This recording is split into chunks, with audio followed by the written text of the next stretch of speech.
Hey, Al. Hi. Mr. Waldman has been the co-founder, president, CEO, and board member of Mellanox Technologies since March 1999, up to it being acquired by NVIDIA on April 2020. Prior to that, he served as Mellanox chairman of the board and VP of engineering and co-founder of Galileo Technology, which was acquired by Marvell Technology Group in 2001. In June 2016, Mr. Waldman was awarded an honorary doctorate by the Technion. So should I call you Dr. Waldman? I prefer Eyal. Thank you for being with us, Eyal. Thank you for having me. So I want to start with recent affairs. Let's talk about the acquisition of Mellanox. You recently sold it for close to $7 billion. How will the acquisition impact the future of Mellanox? Will you stay in Israel? Yeah, I think first Mellanox is becoming part of NVIDIA, which is a very large, successful company, also run by the CEO who was the founder of the company. And I think the two companies have a lot of similarities in culture. It's technology-driven, product-driven, and two very successful companies. I think it'll be good for the future of our employees. It's definitely good for our shareholders and for Israel, because I think now we're in part of a much larger company, which will grow with resources in Israel and other places around the world. So all in all, you're happy? It's always mixed feelings, because Mellanox would have been also a great company as independent, but the decision of the board was made about a year ago, and that's what we've executed. You've been a leader with the company. You've been a leader for a while. This is not your first CEO position. What kind of a leader are you? Actually, it is my first CEO position. At Galileo Technology, I was VP engineering. I think I'm a lead by example CEO. I'm pretty demanding, but I demand the same from myself. I think leading by example is the right way, and you learn this in the defense forces, definitely in the officers course in the army. I think it's a very fair organization where there's really no politics, but basically the people that contribute more get promoted, and you're building a very healthy organization where you're measured by success, and that what brings a winning team to be very successful and getting a very good position in the marketplace. Do you think your style changed over the years? Yeah, I think somewhat I changed over the years, because I think in some cases you become more tougher. You understand business. I still think the basic elements stay the same. I think integrity, which is very important, doing business in a very fair manner, which is very important. Looking at putting yourself in the shoes of the other side through negotiations is very important. Striving to create a win-win situation. But yeah, you do change, because first you start from 9 people in the company, and we ended up with 3,200 people in the company in 34 countries. So your way of management changes from very personal, very friendly, to much more operative, operation-driven company. You become much more result-oriented, and it's a different required capabilities of a CEO of a young startup than a very large company. And you learn a long time how to change and morph into the leader you need to be of a larger company. You mentioned the army. I know you served in Golani. Do you take with you anything from the army? Do you think, how did it impact who you are today as a leader? Yeah, I think definitely being one of the elite units in the Israel Defense Forces, Golani, definitely puts a mark on who you are, how you think, how you act. I think the friendship that you learn to build, and you depend on each other, and this is not just a saying, you really depend, your life depends on each other, really creates a group mentality, a friendship that is second to none. And if you take that moving forward and you learn how to build a team, how to be part of a team, I think in Mellanox, everything is all about the team. We win as a team or we lose a team. There's no losers or winners within the company. We win together or lose together, And that's a very important and very big thing within Mellanox. So I think that all comes from Golani. On top of that, you learn to be less afraid or less scared from events and from things you need to do, decisions you need to make. You know how to deal with a lot of uncertainty. You know, during the army times, there's things you have to go through, and you go through operations where the uncertainties are enormous. So you learn to deal and cope with them. And I think this is a very important part of being a leader, also in the technology side. I think the Army is really it's invaluable experience. I was in a support unit in the Air Force, and I think until today it was one of my most meaningful jobs ever. It makes a lot of who you are, and I'm proud to have done that. I completely agree. It really shapes you. You know, at the age of 18, you just finish high school and you're drafted, and it really shapes. And I see kids today, they go into the Army as kids, and within 3-6 months, they really become men. And they know the responsibility. It's both for women and men. It's not just for men. And the responsibility is so significant, and they understand and they execute like there's no other responsibilities. And it's great to see them change through the Army training. Yeah, my daughter just went back as a lone soldier, and I'm extremely proud of her. You mentioned uncertainty. I know, there's so many uncertain decisions you have to make in the Army, but also as a CEO. What's your tip? How do you overcome uncertainty? And I think especially now with COVID-19, like there's even more uncertainty than ever. Yeah. So first, I've learned, and this is one of my smart board members told me, things you have no control of or no control on. Don't worry about them. There's nothing you can do. So what's the point of worrying? So if there's issues that like COVID-19, you have very small control, if at all, about the pandemic that's all over the place. And you can worry about things you have control. So first focus and worry about things you have control over.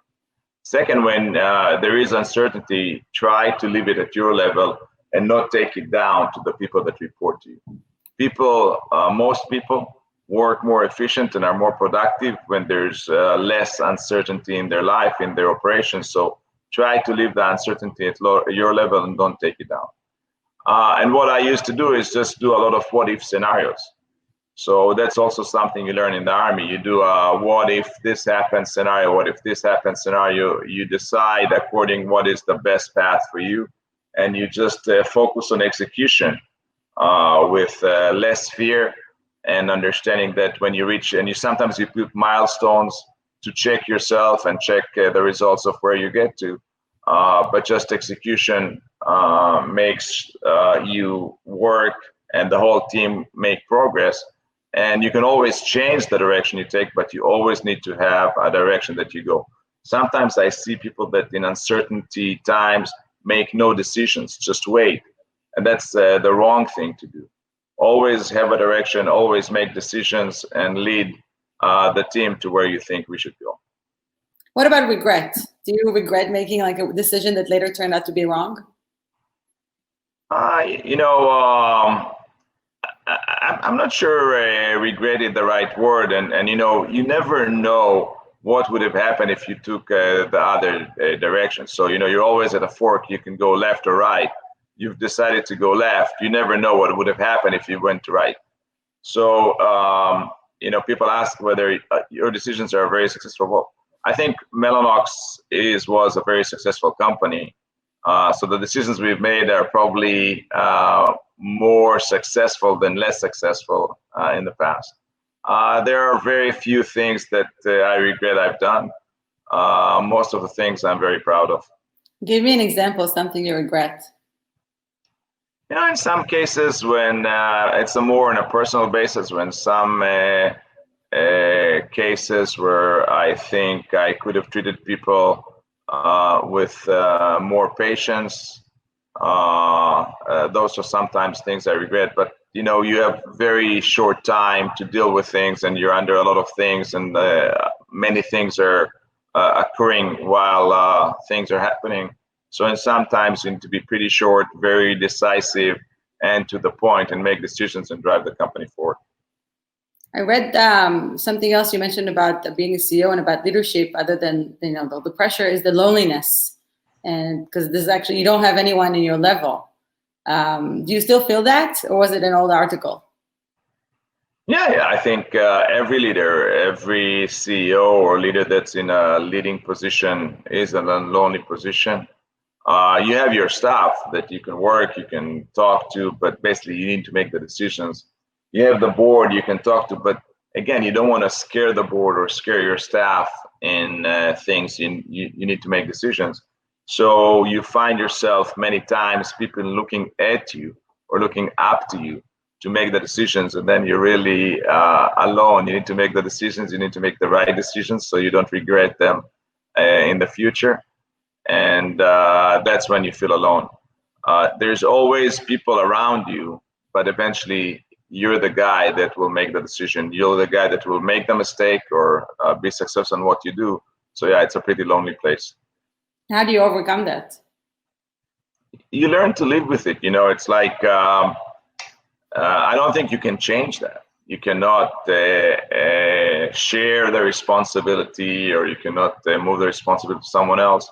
You just learn to live with it. You learn to live with responsibility. You're scared a lot of the time. I don't know if people talk about that, but me as a CEO, I was scared, I'd say 90% of the time being a CEO, because so many things can happen. Competitors can do this, operations can have mistakes in manufacturing things, you can lose money here and there. So you're always scared of so many things that can happen. What's your job as the CEO is to try to think of everything and put mechanisms and methodologies to minimize the possibility of making mistakes, to minimize the probability of doing wrong. Also making sure that the whole organization is built in a healthy manner. There's no corruption, there's no leak of money anywhere. There's a lot of things you as the CEO need to make sure is there, so you can say there's no one bad bone in Mellanox, and you always keep looking to close all the loopholes, to close all the gates of things that can flood things out of the company. And that's, again, it's a lonely place to be in. I mean, and hearing you speaking about loneliness, speaking about fear, I think it's a very strong message, especially to CEOs early in their career. And thank you for sharing that. You said before you had, one of the way of dealing with uncertainty is doing those what-if scenarios. Did you have in your what-if scenarios a COVID-19 scenario, or what if for COVID-19? And how are you dealing with that? Yeah, well, we were ready for multiple disasters. Mellanox was ready for something like that. The fact that we've never missed deliveries, the continuity of shipments, of deliveries to our customers is number one for us. We were ready for earthquakes, for tsunamis, for burned down supply chains, for many disasters. And that's why we produce so for example, the same thing we produce in China, Taiwan, India, and Israel. And when they closed China, we moved more production into India and Israel. Then when they closed India, we moved back some of the manufacturing back to Taiwan, and China. So we were ready for disasters, whether it's COVID-19 or earthquake or tsunamis or strikes in the air fields or anything like that, we call a disaster. And not only we didn't miss anything, Mellanox very fast recognized that this is going to be a significant event, and we've helped to bring to Israel, medical equipment, breathing machines, protection gear to the health facilities, to the nurses, to the doctors, so that they can work while there is. So we actually help the organization in Israel because we're spread around the world and we have operations, I think, in more than 16, operations in terms of acquisition of acquiring things in more than 16 countries. We put people on the ground to see if the equipment fits or meets the needs of what we need. And we help the Israel government and other entities here bring stuff from all over the world. And that's incredible. And so we're in a conference now. We want to talk about tomorrow. How do you envision the world post-COVID-19? What's going to change and what's going to be the same? That's a very interesting question. I think it depends a lot whether there's a vaccine or a medicine for the coronavirus. If there is, and we can treat this like a treatable virus, then I think people will go back to work and dealing the way they've done until now, because they'll feel very safe and life will go back to what it was before COVID-19. If there's no vaccine or no medicine for this virus, we'll have to act differently. And either we decide that the price of whatever percentage of death increase around the world is okay, and we accept that. We can also go back to life before the COVID-19. If we don't, then we'll need to start working with this social distance, to make sure we stay healthy. We'll need to change the way we fly around the world. I'm not sure there's going to be quarantine, because you cannot do it for a long period of time. But the world, if there's no vaccine or medicine for that, will need to think whether they're willing to pay the price of more death or act differently, which costs more, which will increase our cost of living. But I think there's something else that's not related on the vaccine or the actual disease. I think everything working remote is something that everyone tried now. Some people think it's actually more productive. And imagine you take the kids out of the house, it's going to be even more productive than before. It costs less. What's going to happen to corporate real estate? If people start working from home, maybe the labor market is going to become truly global, and it doesn't matter where I live. So all real estate is going to be impacted. I'm not sure that. First, I think working at home and organizations working at home for a short, limited period of time, for teams that already know each other for a long time, is much easier than you bring in a new recruit and you need to train and you need to work. Second, I think there's a lot of productivity and a lot of creations in being together in a room and brainstorming and working and drinking coffee together and going to lunch. So for a short period of time, the productivity can stay, but I think for a long period of time, people should work together. Now, that doesn't mean we don't work globally. We have people all over the globe, and we know how to work with email and video conferences and everything like this. But I think still the majority of the workforce will work in our offices, in our facilities. I think it's much more productive. So I'm not too much worried about the real estate and so on. At IBM, I think they had at one time for multiple years about 40% of the workforce work from home, and then the CEO made a decision: everybody is coming back to work from the offices. So it could be good for a short period of time. It could be good for teams that are working for some time together. But I think eventually working in the same office, it's much more productive, much more creativity is happening. So I think people go back to work from the offices. And is this a good time? Is this already a good time for investments? Investments in what? Investments in startups, M&A, shopping for companies. I don't think, let's make it different. So startups is another issue, I think. In startups that are not related to the coronavirus, to the COVID-19, it's the same. I don't think it changes much. I think it's going to be maybe slightly harder to build startups for a short period of time, but then I think it's going to go back to as it was before the coronavirus. In terms of real estate, there could be some good opportunities, definitely at cities that were hit hard by the coronavirus. At other things, I think people shouldn't take my advice at investments. I'm not sure I'm a very good investment advisor. Last question about tomorrow. What is tomorrow for you? What's next for you? For me, first I'm still staying at NVIDIA for some period of time to make sure the transition is very successful. That's my commitment to the board, to the employees, to Jensen, the CEO of NVIDIA. So I'm staying for NVIDIA for a short period of time. And then I haven't made any decision. I'm getting a lot of proposals and offers, and I'm saying no to everything for now. I want to take my time. I've been the CEO of Mellanox for 21 years. I'd like to see how it looks when you have more time for yourself and for your family and friends. Well, thank you very much for being with us today, Eyal. It was a pleasure. Thank you very much, and have a good Zoom conference. Thank you. Thank you.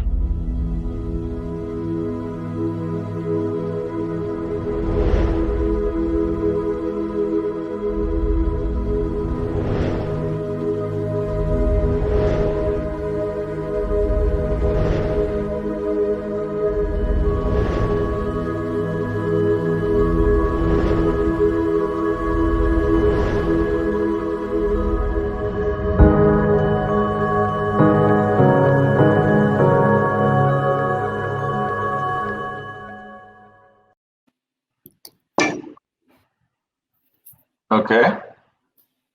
עומר? חברים, היה מצוין, תודה רבה. נראה מצוין. בסדר. יאללה, שיהיה יום טוב, לילה טוב לכם שם. לילה טוב, תודה אייל. תודה רבה, אייל. ביי. ביי ביי. עומר, אתה צריך לדבר של מחר? נדבר על מחר? יס. אז אני אספר לך... למה זה עוד לייב? אנחנו משדרים את זה רק בשביל הנוחות, אבל אני באמת אעשה פה איזשהו end broadcast. הייתי צריך להעיף את כל האנשים מאחורי הקלעים. רגע. איך היה? היה ממש סבבה. והבנתי לגבי השאלה אם אנשים כאילו זה לא אמורי, אז אין בעיה אם תרצי להוריד את זה. לא, אתה רוצה להישאר בזמן, כמה זמן דיברנו? אני חושב שזה היה 21 וחצי, כאילו אני צריך להוריד את זה שאלה. 19, אז תוריד את השאלה. בדיוק, בסדר גמור. אז זה חבוד 19, נכון? זה קריטי את 19. כן, כן, כי זה... כן.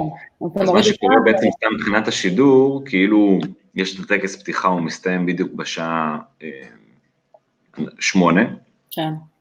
שזה אצלך 10, ואז ב10 אנחנו בעצם עוברים, כאילו... זה בסדר. כן, בתוך האפליקציה זה עובר לכמו... לא ראיתי אותה. איך קוראים לה?